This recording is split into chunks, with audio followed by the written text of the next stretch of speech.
দধি দুগ্ধ ঘৃত ছানা আর লুচি পুরি, দরজা খুলিলে দেখি পাতলা খিচুড়ি। করে কিনা দেখবেন ভোগার দিকে যাই গোসাই ভোগার দিকান ভোগার দিকান দেখে দধি দুগ্ধ ঘৃত ছানা আরো লুচি পুরি, দরজা খুলি দেখবেন খালি পাতলা খিচুড়ি। এরকম ভোগারতি হয় না? মানে ভগবান ঠকাই নিয়ে কল, উনি কিছু না দিয়ে কয় কি অমুক অমুক তা দিছি। এইগুলো বন্ধ করেন, কিছু দিবার পারেননি, খালি নাম করতালবাজি, খালি নাম করে ভোগারতি করবেন। কিন্তু না দিয়ে মিথ্যা কথার গান মারবেন আর শুধু বলবেন যে ভগবানে ঠকাবেন, এই বাদ দেন। ভালো হন, ভজনেও চুরি করেন, ভজনেও চুরি করেন, সব জায়গায় ভজনও মিথ্যা কথা, না দিয়ে বলি মিথ্যা কথা, অমুক দিছি তমুক দিছি। দেবেন না ভগবানের লোভ দেখান কে? লোভ দেখাবেন না, কাজ খাওয়ার কষ্ট পাই না সাধুকা। কি সুন্দর কায়দা পাইছে, ভগবান ঠকাই না কায়দা, এই বলবেন না। তা এইবার দেখুন আমার কথাটা একটু ভালো করে শুনুন।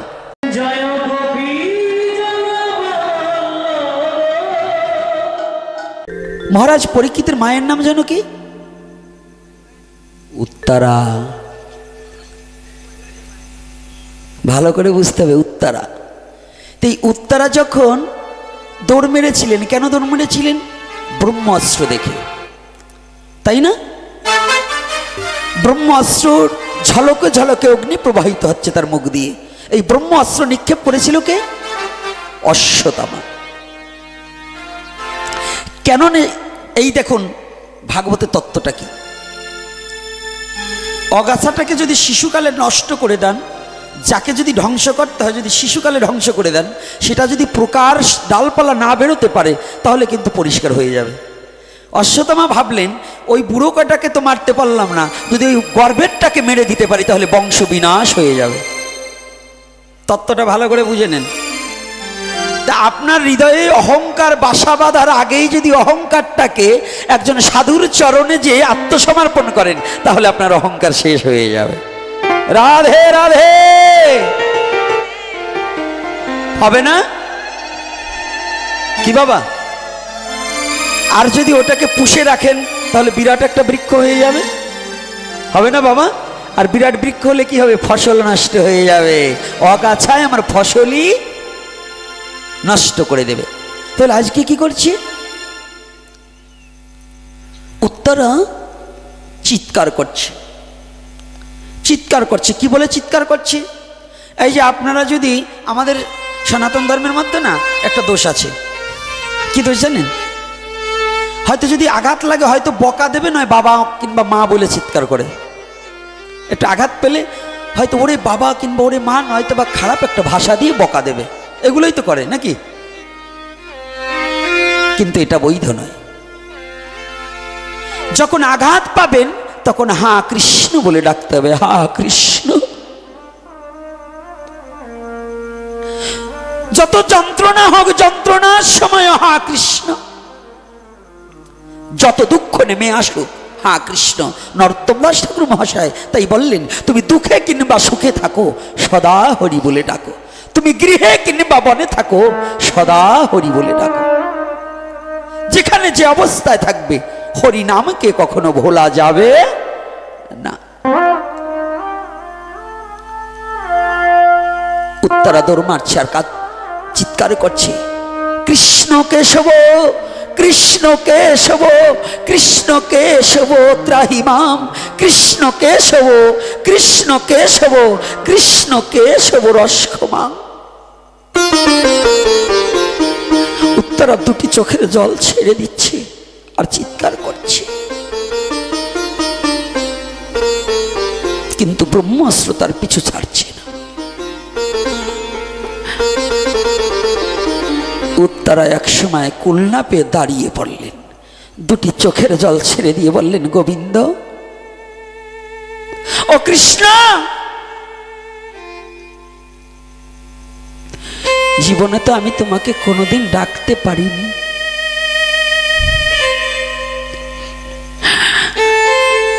আমি উত্তরা আমার চোখের সামনে তোমাকে কতবার দেখেছি, কিন্তু আমি উত্তরা জীবনে কোনোদিন তোমার চরণ দুখানা সেবা করার সুযোগ পাইনি।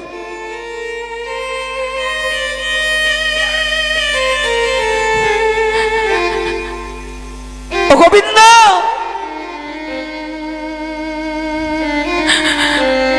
আমার জীবনের দ্বারা তো জীবনে কোনোদিন তোমার সেবা কার্য হলো না।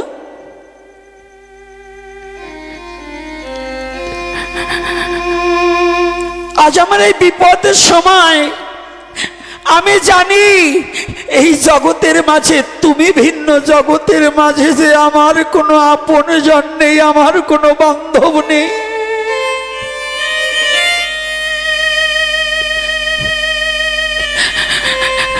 গোবিন্দ, এই ব্রহ্মাস্ত্রতে আমি মরে যেতাম, আমার কোনো দুঃখ নেই, কিন্তু আমার গর্ভে যে সন্তানটা আসতেছে, যে পৃথিবীর আলো দেখার আগেই পৃথিবী থেকে চিরতরে বিদায় নিয়ে চলে যাবে,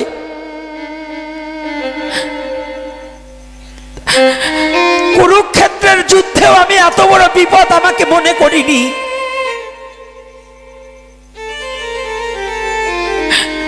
কিন্তু জানো গোবিন্দ, আজ আমার এই বিপদে কালে আমি কোথায় গিয়ে দাঁড়াবো?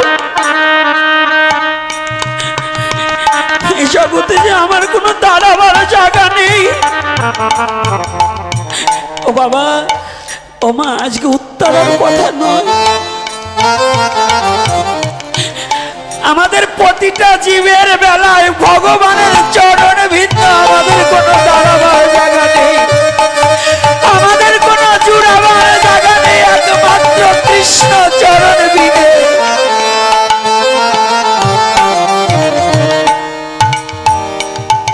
এই জগতে কৃষ্ণ চরণ বিনে জগতে জীবের কোনো দাঁড়াবার জুড়াবার জায়গা নেই। কোথায় যাবে গো হে জগৎজি?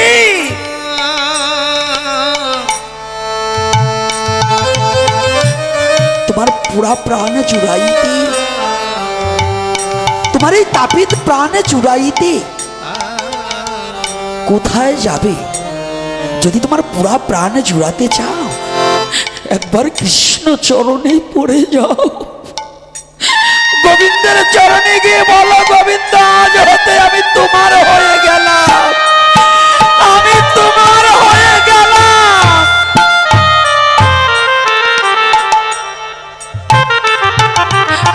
আমার সমস্ত কিছু বিসর্জন দিয়ে,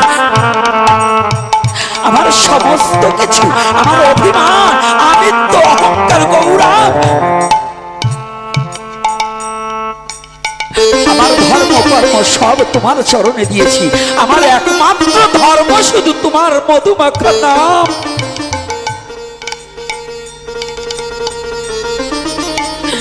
এ বিশ্ব জগতে ভক্তের অন্য কোনো ধর্ম থাকে না।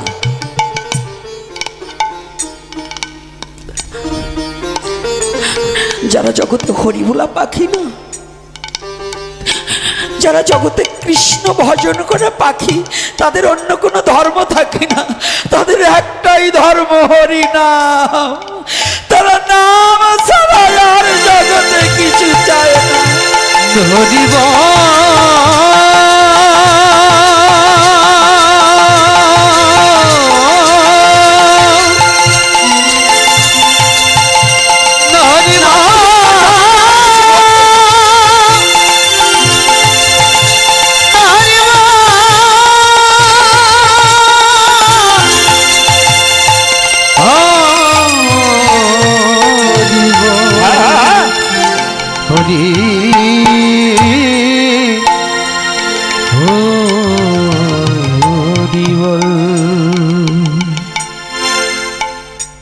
উত্তরা বলছে, তুমি ছাড়া আমার কেউ নেই, কে আছে? একটিবার ভেবে দেখুন তো, উত্তরার পাঁচটা শ্বশুর মহারথী, মহাধনুর্ধর,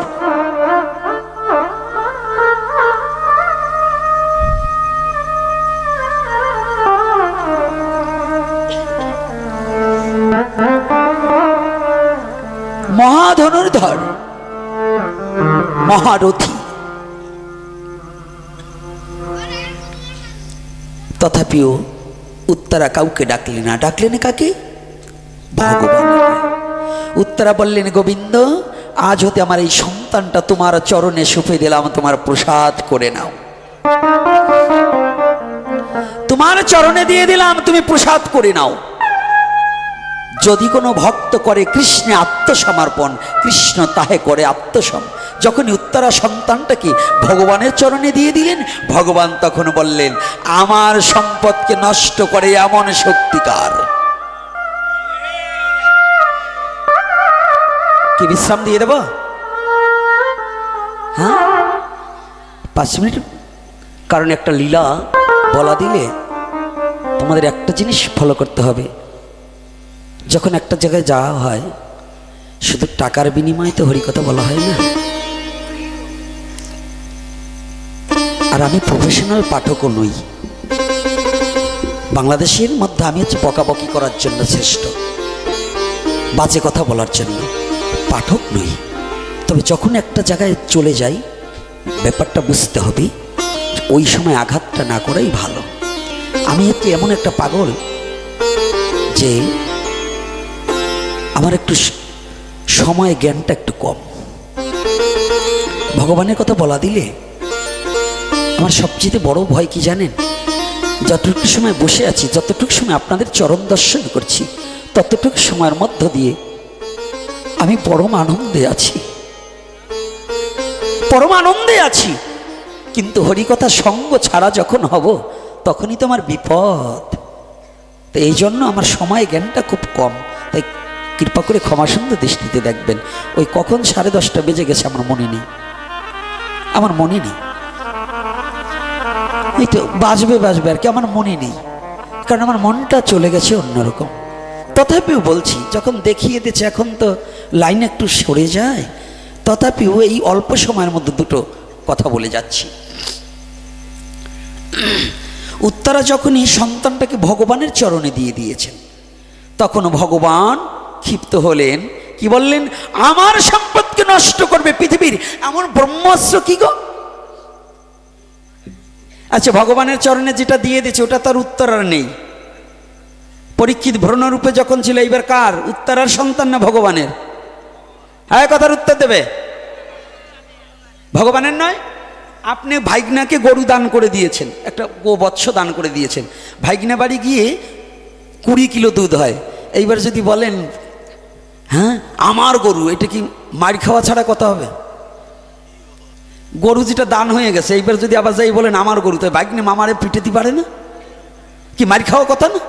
তো তদ্রূপ যে বস্তু ভগবানে অর্পণ হয়ে গেছে, সেইটা আর তার থাকে না।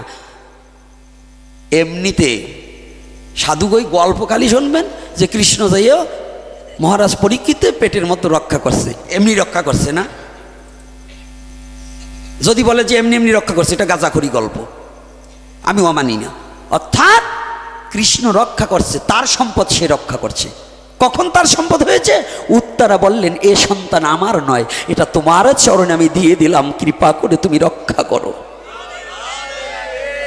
তোমার বস্তু, এ বস্তু আমার নয়। একটা সন্তান জন্ম দেওয়ার আগেও এই সন্তানটাকে, এই সন্তান জন্ম দেওয়ার একটা পদ্ধতি আজকে বলে যাই। 30 বছর ধরে মন্ত্র নিয়েছেন, বলবে না তো গুরুদেবরা, কারণ ও বলার দরকার কি? উনি আসবে বছর অন্তে 6 মাস কানে দেশে ফিস ফিস, 6 মাস পরে পরে কিছু চান্দা দিস, সত্য কথা তো বলবে না। আর খালি বলবে যে এই এই নিরামিষ বুঝিও, নিরামিষ বুঝিও। নিরামিষ বুঝি ভালো, প্রসাদ বুঝি ভালো, কিন্তু যেন প্রসাদ বুঝি হওয়ার পরে বিন্দু মাত্র যেন আমাদের মধ্যে অহংকার না থাকে। সাধুর আচরণে যেন আরো 10টা সাধু তৈরি হয়। অবহেলায় যেন আমাদের কারণে যেন মানুষ আমাদের কাছ থেকে দূরে না চলে যায়। এইটা আপনারা সাধুজন যারা আছেন আমার কথায় কষ্ট পাবেন না। আর একটা সন্তান জন্ম দিতে হলে অন্তত যেদিন সন্তানটা জন্ম দিবেন ওই রাত্রে একটু স্নান করতে হবে। স্নান করে অন্তত যে দীক্ষা নিয়েছেন, তো দীক্ষা না নিয়ে সন্তান উৎপাদন করা বৈধ নয়। দীক্ষা নেওয়ার পরেই সন্তানটা নেওয়া একান্ত কাম্য। আমি অত আর বাংলা বলবো না। দীক্ষা নাম জপ করবেন ওই রাত্রে, হরিনাম 108 বার জপ করে নেবেন, গায়ত্রী 108 বার জপ করে নেবেন। নেওয়ার পরে দুজনে ভগবানের কাছে স্বামী স্ত্রী দুফোঁটা চোখের জল ছেড়ে দিয়ে বলবেন, গোবিন্দ, আজকে আমাদের এই দেহ সম্ভোগের ফলে যে তোমার পিতৃসত্তা দ্বারা, তোমার বস্তু দ্বারা যে সন্তানটা আমার গর্ভে আসবে, কিংবা আমার বীর্যের দ্বারা যে সন্তানটা পৃথিবীতে আসবে, সে যেন তোমার সেবায় লাগে, যেন তোমার নাম করতে পারে, সে যেন ভক্ত হয়ে পৃথিবীতে আসতে পারে, যেন ভক্ত হয়ে পৃথিবীতে আসতে পারে।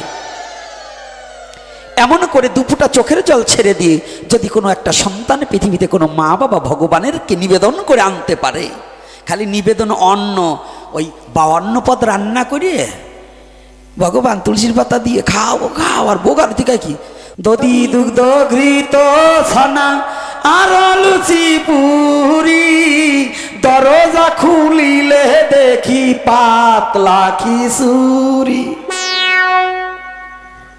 করে কিনা দেখবেন ভোগারতি ভোগারতি গান ভোগারতি গান, দেখে দধি দুগ্ধ ঘৃত ছানা আরো লুচি পুরি, দরজা খুলি দেখবেন খালি পাতলা খিচুড়ি। এরকম ভোগারতি হয় না? মানে ভগবান ঠকাই নিয়ে কল, উনি কিছু না দিয়ে কয় কি অমুক অমুক তা দিছি। এইগুলো বন্ধ করেন, কিছু দিবার পারেননি, খালি নাম করতাল বাজি, খালি নাম করে ভোগারতি করবেন। কিন্তু না দিয়ে মিথ্যা কথার গান মারবেন আর শুধু বলবেন যে ভগবানের ঠকাবেন, এই বাদ দেন। ভালো হন, ভজনেও চুরি করেন, ভজনেও চুরি করেন, সব জায়গায় ভজনও মিথ্যা কথা, না দিয়ে বলি মিথ্যা কথা, অমুক দিছি তমুক দিছি। দেবেন না, ভগবানের লোভ দেখান কে? লোভ দেখাবেন না, কাজ খাওয়ার কষ্ট পাই না সাধুরা। কি সুন্দর কায়দা পাইছে, ভগবান ঠকাই না কায়দা, এই বলবেন না। তা এইবার দেখুন আমার কথাটা একটু ভালো করে শুনুন। হ্যাঁ, আমার একটা বকা দিছি তাই না, এই জন্য হাসিতেছেন? এক দেশের গালি এক দেশের বুলি, আর বকা দিছি বলে গালি হাসিতেছেন। এর চেয়ে বেশি কড়া কথা বলতে হবে এই জাতিকে। কেন জানেন? যে জাতি এখনো মনুষ্যকুলে জন্মগ্রহণ করে গৌর ভজন না করে, পিটাতে হলেও তাকে পিটিয়ে হরি ভজন শিখাতে হবে, এটাই নির্দেশ। আগে হাতে ধরবো, পায়ে ধরবো, তাতে যদি না আসেনি মুগুর দিয়ে শিখাবো, এইটাই আমার কথা। কুকুর সমান দমন রাম নামে, আর কুকুর দমন মুগুরে।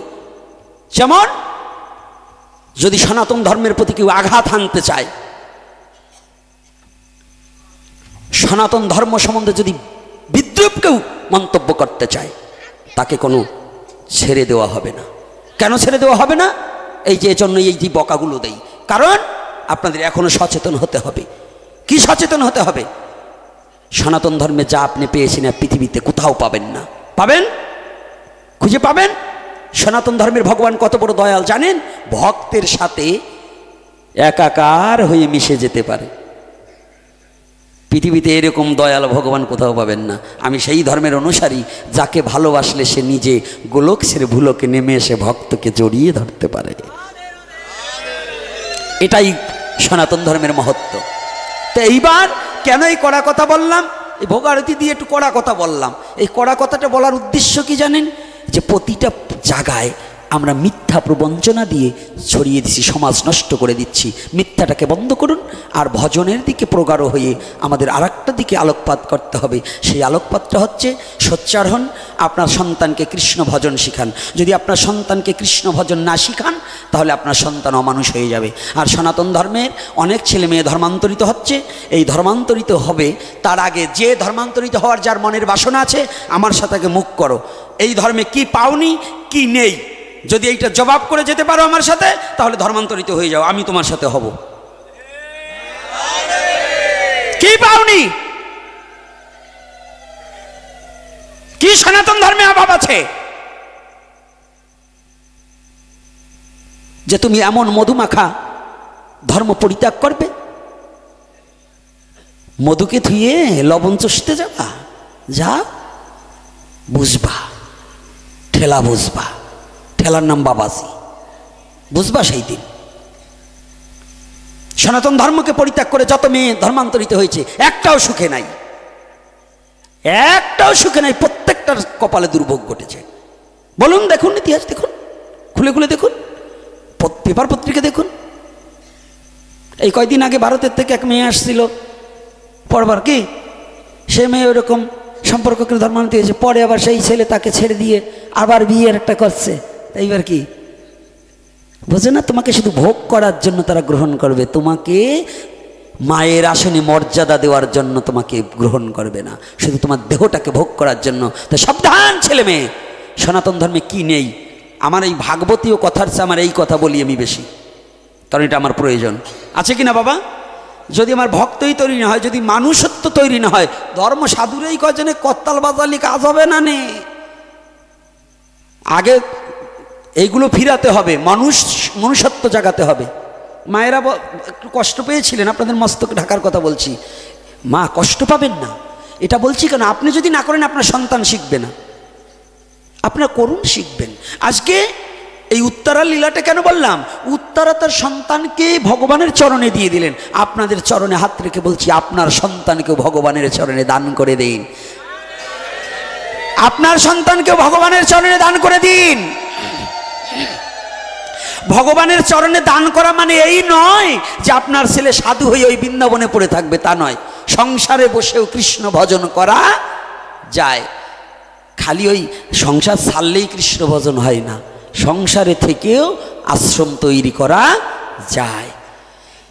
আমার অরুণ বাবা এতগুলো মালা নিয়ে, ওর সেবার আমি কম নেইনি, তো আমারে প্রশ্ন করে আপনি এতগুলো মালা নিয়ে ঘুমান কেমনে, মানে আমি নিছি মালা, ওর বাসছে জ্বালা, কথাটা বুঝছেন? মানে তাই আমি আবার জিজ্ঞাসা করছি, বাবা আমারে বলছে যে একটা মালা নিলেও যে গুণ, 5টা মালা নিলেও তো একই গুণ, তো এতগুলো নেছেন কেন? তাই আমি বলছি, বাবা জানো কি, গরু তো সব কটাই আড়িয়ে গরু, তাই না?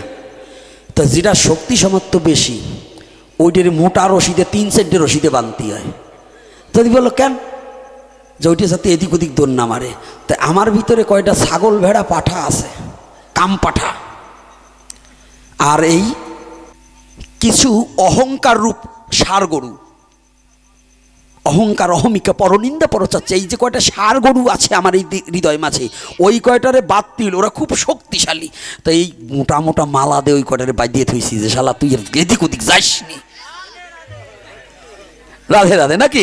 আমার অরুণ বাবা যেন ভাবে না যে আমারে বলছে, না না আমারে বলছি, তো এই জন্য করি মানা, আর ওদিকে যাব না। তাই আজকে আপনাদের চরণতলে আমি হাতে রেখে বলে যাচ্ছি, এর পরবর্তীতে কোথায় যেন প্রোগ্রাম আছে, হ্যাঁ কাছাকাছি যেন আর কোথায় আছে একটা প্রোগ্রাম। যাই হোক, এর পরবর্তীতে যদি দেখা হয় কোনো দিন, আপনারা আসবেন, সময় বাধা আলোচনা আমি করতে পারবো না, আমাকে সময় ছাড়া দিতে হবে, ঘড়ির টাইম ছাড়া, খাওয়ার চিনতে বাদ দিয়ে বসতে হবে। ওই তরকারির ঘেরান নাকে আসলে খালি ওইদিকে মন থাকবে আর এদিকে থাকবে না, ওই রকম পাঠ আমি করব না। পাঠ করতে হবে, হরিকথার দিকে মন থাকতে হবে। পৃথিবীতে যা হয়ে যায় হয়ে যাক, হরিকথা হবে, এটাই আমার কথা।